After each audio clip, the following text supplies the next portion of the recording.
Grace knew something was wrong the moment she received the email. Subject: Meeting request, 11 a.m. No explanation, no agenda. For weeks, rumors had drifted through the corridors of the school where she had spent most of her adult life. Enrollment was falling, costs were rising. Ever since new management had taken over, people spoke in lowered voices about restructuring. Still, Grace wasn't worried. At 45, she was director of academics. She had spent 22 years helping build the school. Surely experience counted for something. At 11 o'clock, she walked into the principal's office and immediately knew. The principal sat with a member of the board. Neither man met her eyes. "We want to start by saying this decision is not a reflection of your performance." The sentence hit her like a blow. Everyone knew what came after that sentence. A few minutes later, she heard the words that changed everything. "We are eliminating the director of academics position." The explanation that followed barely registered. Financial pressures, restructuring, difficult decisions. 22 years reduced to a handful of carefully rehearsed phrases. Grace thought of the weekend she had sacrificed, the teachers she had mentored, the students she had guided, the crises she had helped solve. Gone. An hour later, she crossed the courtyard carrying a cardboard box containing a framed family photograph, a coffee mug, and a few plaques collected over the years. Students laughed as they hurried between classes. Life continued. That bothered her more than she expected. She placed the box on the passenger seat of her car and sat behind the wheel, staring through the windscreen. Director of Academics. Former Director of Academics. The title already felt strange. She had begun her career as a mathematics teacher. Back then, she loved standing before a classroom and watching confusion turn into understanding. Promotions came gradually. Head of department, academic coordinator, director of academics. Without realizing it, she had started believing the position was permanent. Now it was gone. As she drove home, another thought struck her with even greater force. University fees. Her daughter Chidinma had just gained admission. The family had spent months planning for the expenses ahead. Accommodation, registration, books. Those plans had been built around two incomes, not one. For the first time all day, tears filled her eyes. She sat in the driveway long after arriving home. Finally, she whispered the only prayer she could manage. "Lord, what am I supposed to do now?" No answer came, only silence and an uncertain future. At first, Grace treated unemployment like a temporary inconvenience. Every morning she woke early, updated her CV, searched for openings, and submitted applications. Surely someone would hire her. The first rejection disappointed her. The 10th frustrated her. The 20th felt personal. Schools praised her experience and then chose someone else. Some wanted younger administrators. Others wanted expertise in digital learning. One offered a salary so low she wondered whether it was a mistake. Meanwhile, the bills continued arriving. Every evening, Chidinma filled out university forms at the dining table while Grace silently calculated expenses. Her severance package shrank. Her savings shrank. Her confidence shrank. The first tutoring job came through a former parent. Would she help a student preparing for WAEC? Grace hesitated. 6 months earlier, she had supervised entire departments. Now she was being asked to tutor one teenager in a living room. But pride did not pay school fees. She accepted. The first lesson went well. Then another parent called. Then another. Soon, private tutoring became her main source of income. At first, she was grateful. Then reality arrived. One Tuesday, she spent nearly 4 hours traveling for less than 2 hours of teaching. Another day, she sat trapped in traffic so long that she began calculating whether the lesson was even worth the transportation costs. The students were not always easy. One 16-year-old spent most of a lesson scrolling through his phone. "My mom forced me to do this," he announced, before they had even started. When Grace explained a concept, he rolled his eyes. When she assigned questions, he ignored them. At one point, he laughed and declared that nobody used algebra in real life.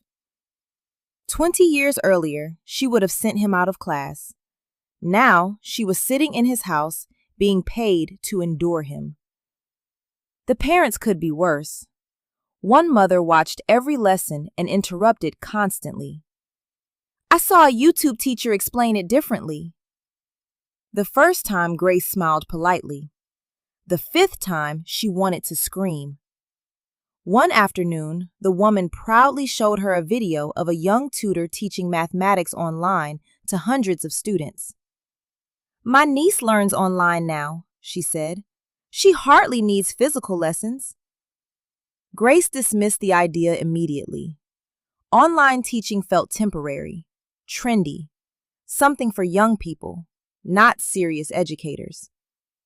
The subject surfaced again a few weeks later when Grace arrived home exhausted after spending hours in traffic. Her feet hurt, her back hurt, even her patience felt tired. David was sitting on the sofa with his laptop balanced on his knees. Without looking up, he said, "Mum, you explain maths better than this guy." Grace dropped her handbag onto a chair. "What guy?" He turned the screen toward her. Another online tutor, another digital whiteboard, another audience of students watching from different places. Grace barely looked. "That's not real teaching." David laughed. "What does that even mean?" "It means he's making videos." "No, he's teaching." Grace shook her head. "Teaching happens in classrooms." David grinned. "The students paying him might disagree." She rolled her eyes and walked away. Yet later that night, she found herself thinking about the conversation. Months passed. The rejections continued. The tutoring continued. The exhaustion deepened. Then came the day everything seemed to go wrong. Heavy rain flooded the roads. A 40-minute journey became nearly 3 hours. Grace arrived soaked and exhausted. After the lesson, the student's mother glanced at her watch. "You were late." Grace stared at her. 3 hours trapped in traffic, and this was the response. She wanted to defend herself. Instead, she nodded politely and left. That evening, another rejection email arrived. The family had already eaten when she got home. Her husband was asleep. The house was quiet. Grace walked into the bathroom, sat on the closed toilet seat, and cried. She finally allowed herself to admit the truth. She was afraid. Afraid this was her life now. Afraid she would never recover professionally. Afraid she was becoming irrelevant. That thought hurt most of all. She looked at herself in the mirror and barely recognized the tired woman staring back. "Lord," she whispered, "please help me."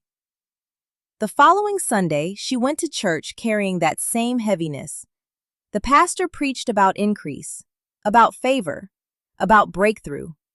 The congregation responded enthusiastically. When the prayer session began, voices rose throughout the sanctuary. "Father, bless me! Open doors! Increase me!" Grace joined them. At first.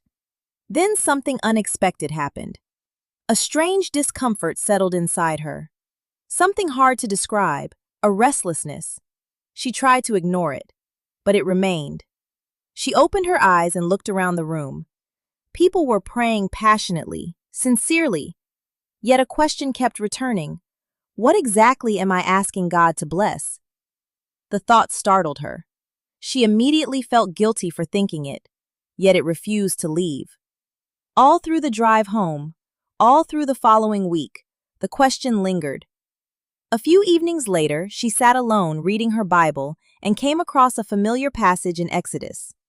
"What is that in your hand?" She read the verse again, and again.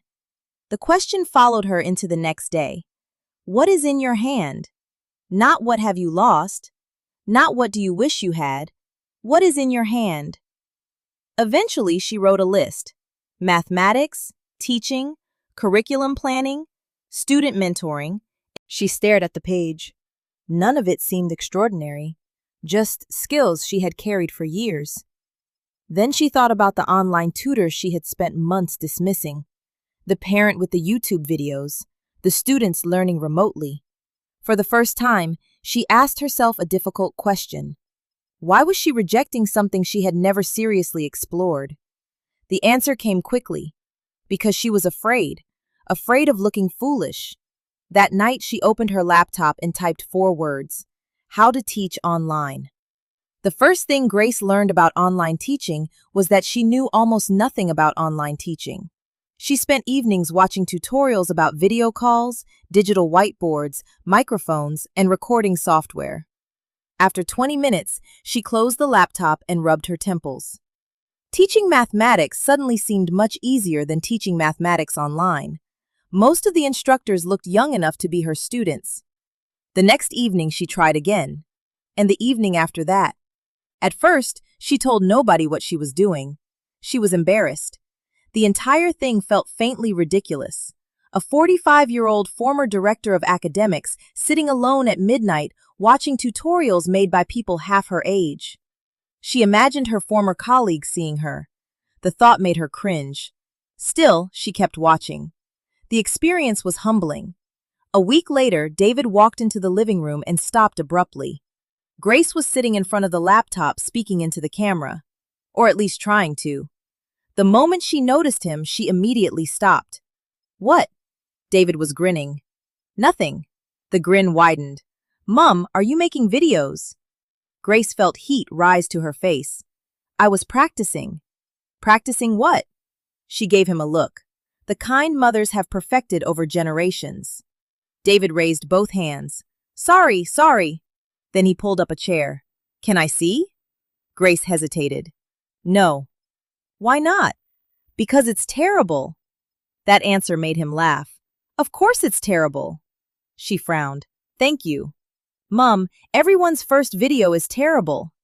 The statement annoyed her, mostly because she suspected it was true. The first recording took 17 attempts. She forgot what she wanted to say, clicked the wrong buttons, accidentally stopped the recording. When she finally finished, she hated everything about it. The lighting, the sound, her voice, especially her voice. More than once she considered quitting. Teaching in a classroom had always felt natural. Online teaching felt like learning to write with the wrong hand. One night, she admitted her doubts to Emeka. What if this is a waste of time? He looked at her for a moment. What if it isn't? The question stayed with her.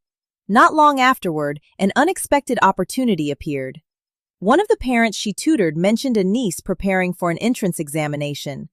The girl lived too far away for in-person lessons. Normally, the conversation would have ended there.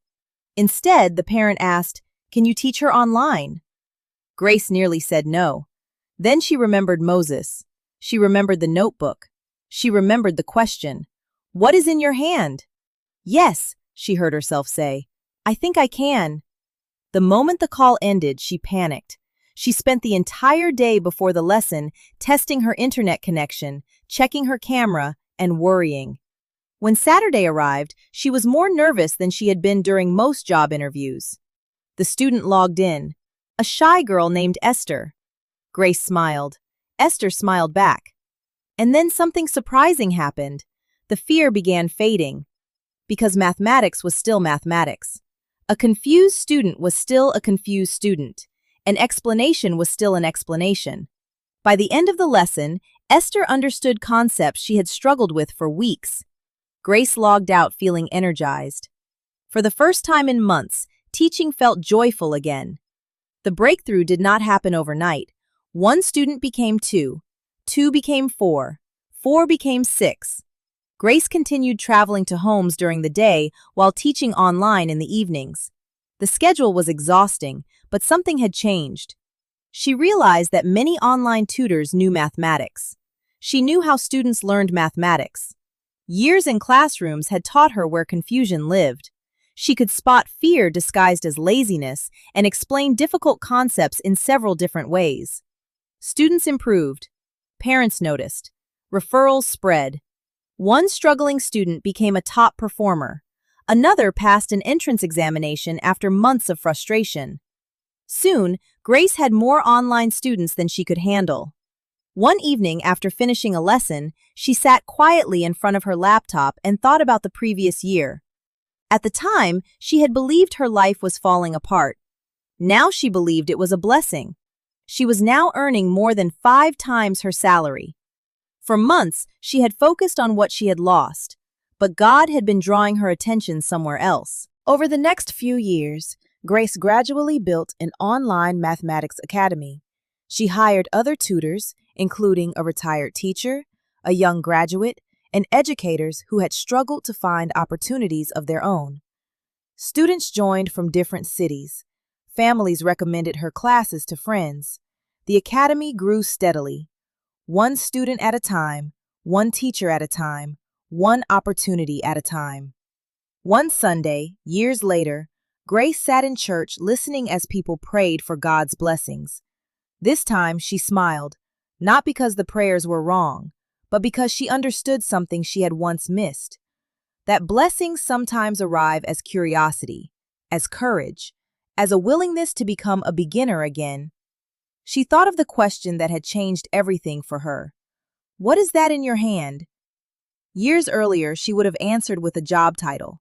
Now she knew better.